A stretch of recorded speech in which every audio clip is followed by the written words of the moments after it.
Fala galera, bem-vindos a mais um vídeo aqui do canal Filho de Peixe. Muito prazer, eu sou o André Siqueira e no vídeo desta segunda-feira, no day after da derrota do Santos para o Red Bull Bragantino. Infelizmente o Santos chega à marca de 2 derrotas nas últimas 3 partidas do Campeonato Paulista. Eu separei 3 assuntos para abordar aqui com vocês. O primeiro, mostrar para vocês o que o Santos precisa fazer e de que forma o Santos precisa torcer, para o que o Santos precisa torcer para terminar a primeira fase do Campeonato Paulista na liderança geral da competição. Sim, isso ainda é possível.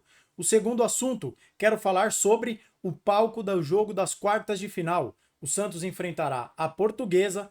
Há uma novidade aí, uma reportagem publicada na manhã desta segunda-feira pelo Globo Esporte, que nós vamos comentar também. E o terceiro assunto, eu quero falar sobre a possível contratação do meia Danielzinho, do Mirassol. Informação trazida pela sempre competente Gabriela Brino, setorista do Santos no All Sport. Mas antes de tudo isso, eu quero pedir para você se inscrever aqui no canal se estiver chegando aqui pela primeira vez, já ativar o sininho para você receber as notificações quando os vídeos forem publicados, deixar o seu like, que é tão importante quanto a sua inscrição, comentar neste vídeo o que você acha da minha opinião, o que você acha da contratação do Danielzinho, expressar sua opinião sobre qualquer um dos assuntos desse vídeo, compartilhar este vídeo também, dessa forma você me ajuda. Vamos juntos, rumo aos 5.000 inscritos, eu conto com o seu engajamento, com a sua participação. Dito tudo isso, então, eu quero começar falando sobre a classificação geral do Campeonato Paulista. Como vocês sabem, o Santos foi derrotado pelo Bragantino por 1-0, já classificado, já sabe quem enfrentará nas quartas de final, que é a nossa querida Portuguesa, a nossa luzinha querida, mas o Santos perdeu uma oportunidade de voltar à liderança geral do Campeonato Paulista, porque o Palmeiras empatou no Morumbi com o São Paulo num jogo cercado de polêmicas por 1-1.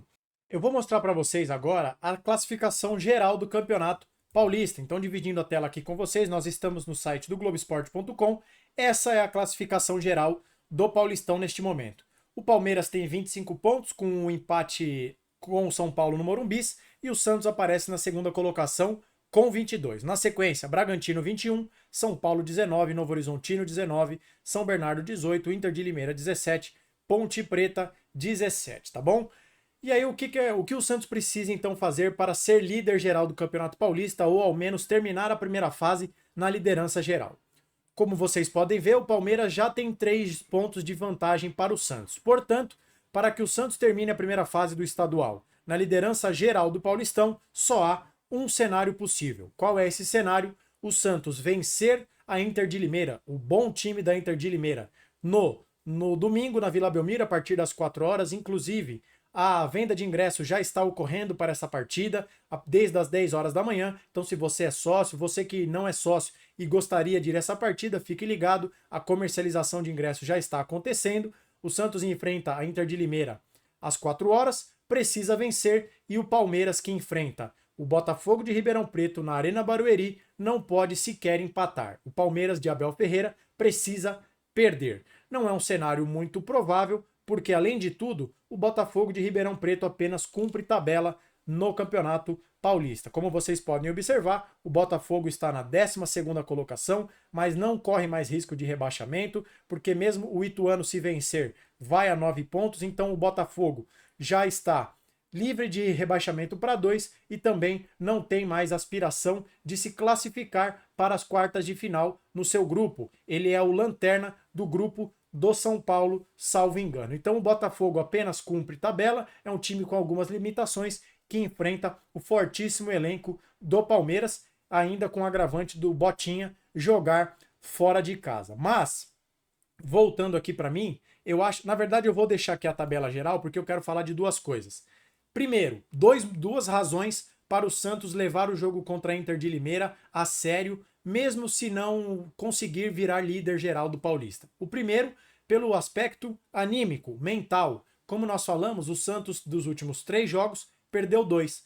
Perdeu do Novo Horizontino, ganhou do São Bernardo e perdeu do Red Bull. Então imaginem um cenário trágico em que o Santos empata com a Inter de Limeira e aí vai para as quartas de final com o astral lá para baixo, com o torcedor questionando a fase do time, que começou muito bem o campeonato e que terminaria a primeira fase ladeira abaixo. Em segundo lugar, pela situação da tabela. Reparem aqui, o Bragantino vem logo atrás com 21 pontos. O Bragantino enfrenta na última rodada o Guarani em Campinas, no Brinco de Ouro, e o Guarani, como está mostrado aqui para vocês, corre risco de rebaixamento.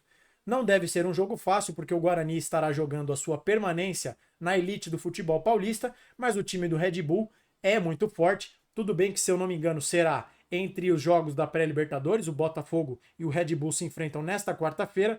Imagino eu, se eu tiver errado na edição, eu coloco aqui uma errata, mas se o jogo for na outra quarta-feira, pode ser que o Caixinha poupe alguns jogadores.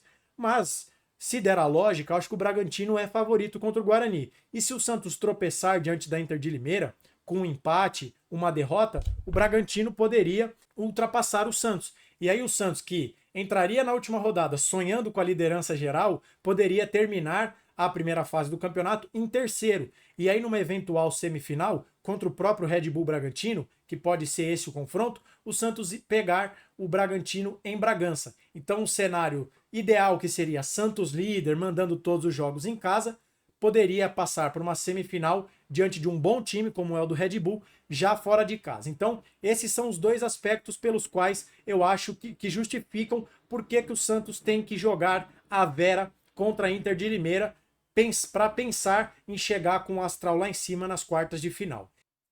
E já que falamos das quartas de final contra a Portuguesa, vamos falar então agora, no segundo tópico deste vídeo, sobre o palco desta partida. Ontem, na live pós-jogo, nós falamos que existia a possibilidade do Santos mandar esse jogo em Itaquera, mas enquanto rolava a live, havia a coletiva de imprensa do Carille, em que ele cravou o jogo entre Santos e Portuguesa na Vila Belmiro. Hoje pela manhã, às 11 da manhã, Ana Canhedo e José Edgar Matos assinaram uma reportagem no Globo Esporte que diz o seguinte: atletas pediram ao Santos para jogar quartas na Vila. Corinthians topa ceder estádio em semifinal. O que diz a reportagem, abre aspas. Embora o técnico Fábio Carille tenha cravado que a disputa das quartas de final do Campeonato Paulista será na Vila Belmiro, a diretoria do Santos ainda conversa com a do Corinthians sobre o aluguel da Neoquímica Arena e só cogita-se acatar a disputa do mata-mata contra a Portuguesa na Baixada Santista para atender um pedido feito pelos jogadores. O martelo ainda não foi batido. O grupo de atletas deixou claro à presidência o desejo de que o jogo, que provavelmente será disputado em 17 de março, aconteça na Vila Belmiro. A diretoria, por sua vez, entende e respeita a vontade de seus contratados, mas sabe que o clube pode lucrar mais fora de sua casa no litoral. O Corinthians acompanha o caso à distância e aguarda o movimento do Santos para ter algum tipo de definição. Eliminado com uma rodada de antecedência do estadual, o rival está disposto a negociar a arena até mesmo para um eventual jogo de semifinal, possibilidade que é estudada pelo Peixe. Na verdade, eu não entendo, honestamente, por que os jogadores querem jogar este jogo contra a Portuguesa na Vila Belmiro. Eu sei que este é um assunto polêmico, que o Santos é de Santos, que a casa do Santos é de fato a Vila Belmiro, mas que o jogo, a única experiência do Santos fora da Vila Belmiro neste campeonato foi um sucesso retumbante. 50.132 pessoas no estádio, festa maravilhosa, a torcida que empurrou o Santos para a vitória, porque a gente já falou, não foi um jogo brilhante contra o São Bernardo, mas na base da força da torcida, empurrado pela sua torcida, o Santos fez um segundo gol quando já não parecia ser muito possível. E também houve o sucesso de bilheteria, uma renda bruta de 2 milhões de reais, depois teve os descontos, evidentemente, mas foi um sucesso. Por qual motivo os jogadores querem jogar na Vila Belmiro? Um jogo que, sinceramente, quando eu vi essa reportagem, eu fiquei muito frustrado, porque a gente sabe que na Vila Belmiro nós vamos vender no máximo 13 mil e alguns ingressos, a procura vai ficar muito limitada, algumas pessoas não vão à Vila Belmiro porque tem gasto com combustível, gasto com pedágio, são poucos ingressos pela demanda, está provado aí que o Santos tem torcida para encher muito mais do que uma Vila Belmiro, né? Então, assim, eu honestamente não entendo, seria uma oportunidade de ouro para que o Santos fizesse uma boa arrecadação, para que o Santos jogasse de novo prestigiando o seu torcedor na capital. Mas, como a reportagem do Globo Esporte conta, o martelo ainda não foi batido. Eu entendo a situação delicada em que o Marcelo Teixeira se encontra nesse momento, porque ele tem que tomar a seguinte decisão: eu vou pensar com o bolso ou eu vou pensar na gestão do elenco, que no final das contas são eles que vão correr pela marca, pela instituição Santos Futebol Clube.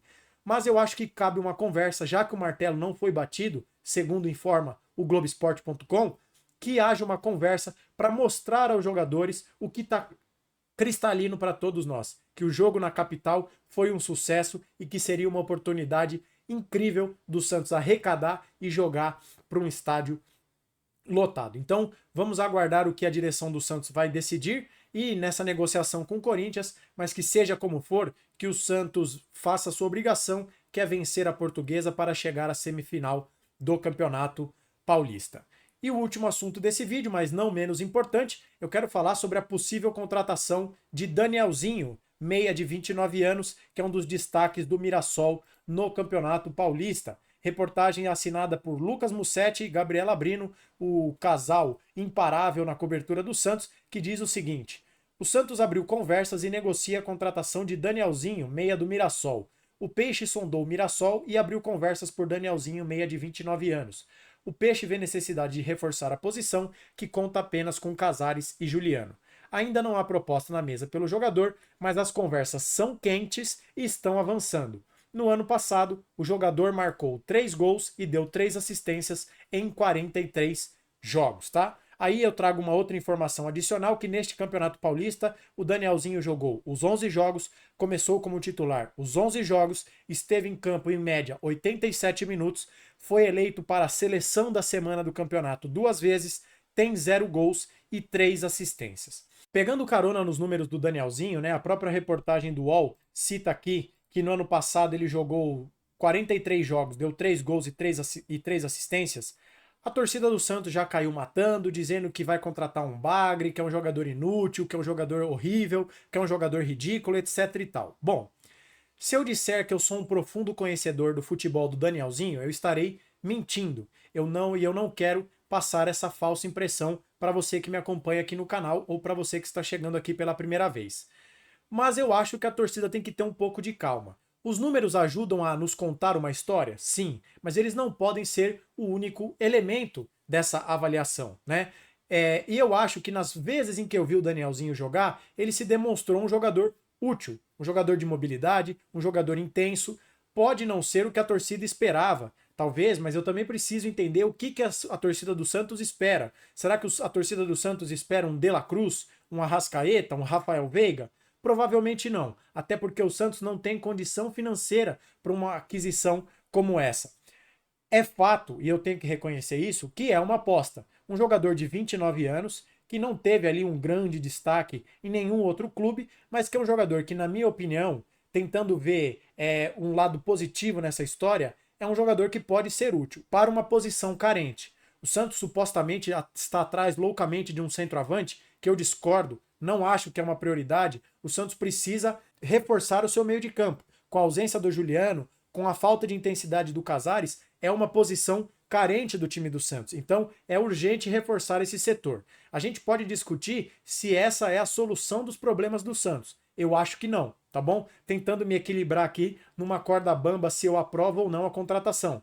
Não acho que o Danielzinho vai pegar o time do Santos nas costas e resolver todos os jogos. Até porque, eu vou tentar colocar na tela aí para vocês, se vocês forem ver o mapa de calor do Danielzinho no Paulistão e também na Série B, vocês vão ver que é um jogador que, bom, percorre o campo inteiro, isso vai estar demonstrado aqui nas imagens para vocês, mas que tem uma concentração mais nas beiradas do campo. Então é aquele jogador que não necessariamente é o meia central. Ele pode funcionar num esquema jogando ao lado do Juliano. É o que eu deduzo vendo o mapa de movimentação dele. Porque, repito, não sou o mais profundo conhecedor do futebol do Danielzinho. Mas eu acho que pode ser um acerto, é uma aposta. Pode ser um Luan Dias do Água Santa 2.0? Pode. Mas a gente tem que entender que para um contexto de Série B, que infelizmente é o contexto no qual o Santos está inserido neste ano de 2024, acho que é um jogador que pode ser útil. Um outro ponto é o seguinte: será que, ao invés de apostar no Danielzinho, não seria melhor apostar em alguém que já está lá, como por exemplo o Miguelito? É um assunto que eu me divido. Acho que o Miguelito tem potencial, sim, mas nós já comentamos aqui no canal que ele está oscilando alguns momentos, em razão do contexto também que ele está inserido, da morte trágica da mãe dele, que o jogador sente saudade da família, o pai dele não mora no Brasil, e que a ideia do Santos era que ele se mantivesse mais um ano no sub-20. Então, até por isso, e eu não acho correto que a responsabilidade seja jogada nos peitos do Miguelito. Não acho que deva acontecer isso. Então, até por isso, pelo menos nesse primeiro momento, fazendo uma análise a quente em cima dos fatos, uma reportagem publicada hoje, pode ser um jogador útil. Mas eu quero saber o que você pensa sobre isso nesse comentário. Se ele vier a ser contratado, eu farei um estudo mais aprofundado, tentando fazer um comparativo dele com outros jogadores do elenco do Santos, mas no primeiro momento eu acho que é um jogador que pode sim ser útil, tá bom? Mas se você acha que ele é um bagre, que ele é um jogador inútil e que não vai acrescentar nada, diga aqui nos comentários, desde que com respeito. Lembrando, você não precisa concordar comigo, mas tenhamos modos pelo menos, tá bom? Então esse era o vídeo que eu queria trazer para vocês nessa segunda-feira. Falamos de liderança geral, o palco do jogo das quartas de final e a possível contratação do meia Danielzinho do Mirassol. Gostou desse vídeo? Ficou até o final? Obrigado pela sua audiência. Se gostou, deixa o seu like. Tá chegando aqui pela primeira vez, seja bem-vindo, seja bem-vinda. Se inscreva e ative o sininho. Deixe o seu like, comente, compartilhe, fale sobre este canal para os amigos. Vamos juntos rumo aos 5.000 inscritos e eu conto com seu engajamento, com a sua participação. Nos vemos no próximo vídeo. Um abraço a todos e até a próxima.